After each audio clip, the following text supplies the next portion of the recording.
I mean, I went in the studio really fast after, maybe like 10 days after the tour finished. So, maybe not 10, but like 2 weeks maybe after the tour finished. And it was just because I think the tour was like very inspiring to me, and I felt like I knew what kind of music I wanted to go and make. So I kind of wanted to just jump on that feeling and go in and start doing it. Um, so yeah, it was really fast. I think by the end of the tour, I just felt like, oh, I know what I want to go and make right now.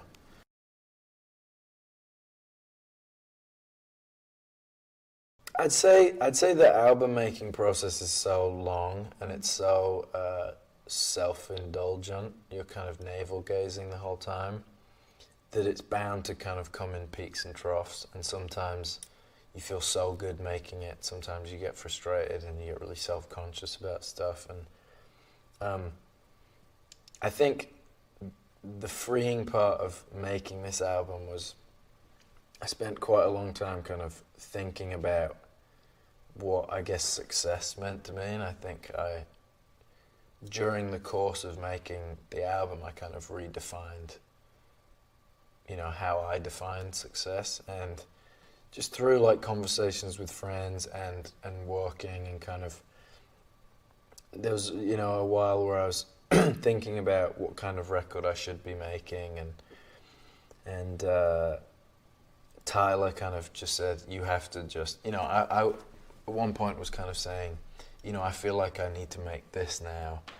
He kind of said, you just have to make the record that you want to make just right now. Like, it's the only thing you can do. And that really stuck with me. And then talking to another friend, we were kind of talking about, he'd said, like, if you're happy, then no one can tell you that you're unsuccessful. And I kind of thought about it and kind of looked back into the times where I've felt the best about work stuff, and it's always been when I'm the happiest. So I think kind of adopting that frame of mind and having that sense of, oh, well, if I'm making stuff that makes me happy, then I'm going to feel really good about it, rather than trying to keep everyone else happy, was like really freeing and very liberating to kind of let go of a lot of the strings that I'd kind of held on to for a while about what numbers something had to do and how many streams something had to have and that kind of thing. So it was really nice to kind of let go of that. Yeah.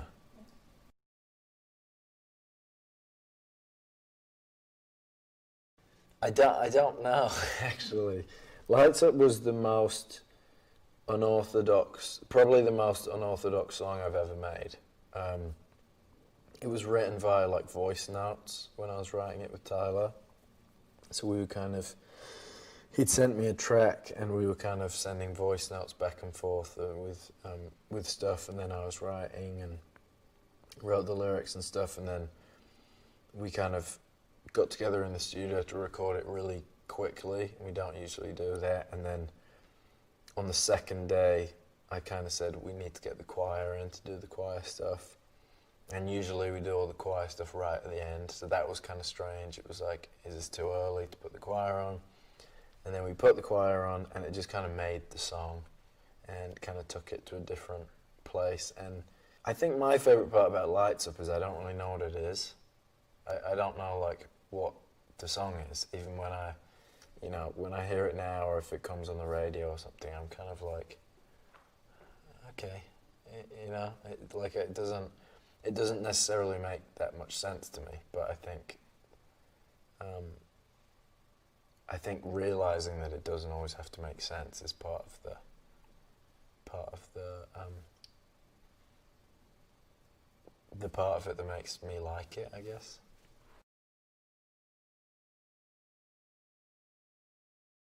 I mean, I've always found writing to be really therapeutic, and when I'm sit down to write a song, I don't usually think about it coming out, which I think helps to be open when you're writing it. It doesn't feel like, you know, if I write a lyric that's like really personal, I don't, in that moment, I don't go, ooh, but what if people hear this and know what it's about? Because I write the songs for me, I think. I guess compartmentalize like how I feel about something in like a 3-minute song, and then get to kind of pack it away a little bit and, you know, kind of be like, all right, well, that's how I feel about that, so now I can, you know, carry on with life or whatever. But yeah, I think the songs that I've always connected to the most are always just the most honest, and I just try and do that with my music, I guess.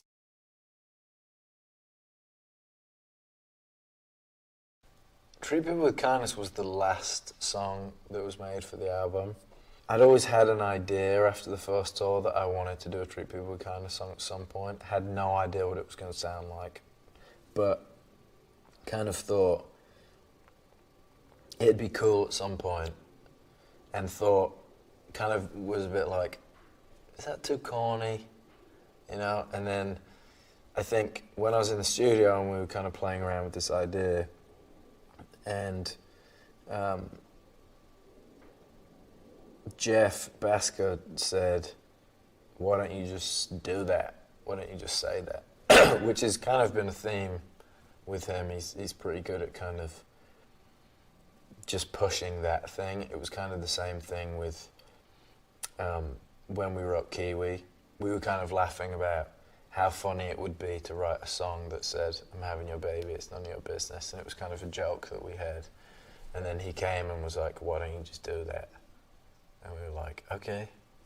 And then it was kind of the same with Treat People. I think when I first made the song, I was really confused by it. Had no idea if I loved it or hated it. And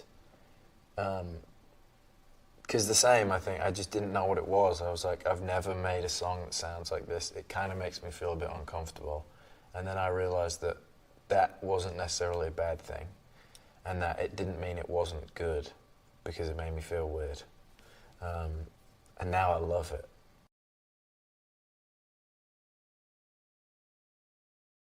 I don't know. I don't know if I really think about it like that.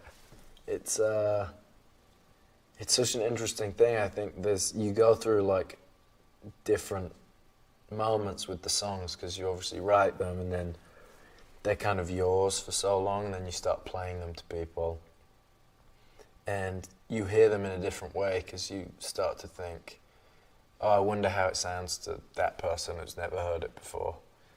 And then by the time you're playing it live, it's just like, it's kind of taken on a whole different, it's like taking on a whole different thing, I guess. But I wouldn't say nervous, because there's songs that are obviously sadder than other ones, but I'd say if I like really hated something, I'd be more worried about singing it every night. I like everything, and it's all pretty honest, and I'm happy that I have those kind of snapshots of moments. So, yeah, I don't think of even the sad songs in like a negative way. I try and kind of think of them as like a positive.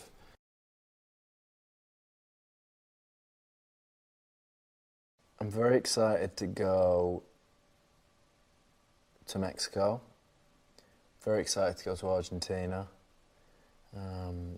Brazil. I mean, everywhere really. Argentina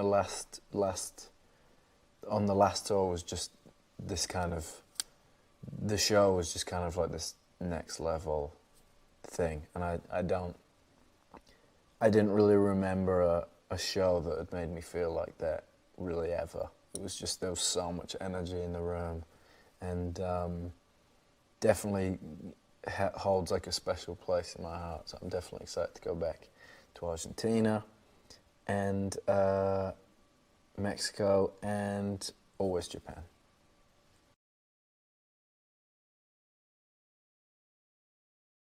I mean, when I look back now, it's kind of crazy that we managed to do a full show out of the last album. So I think with the new album, it's so much more joyous and it's so much more fun and free. And a lot of the songs, I think, feel like they were made to be performed live. So I think it's going to be a lot of fun. I think it's going to feel very free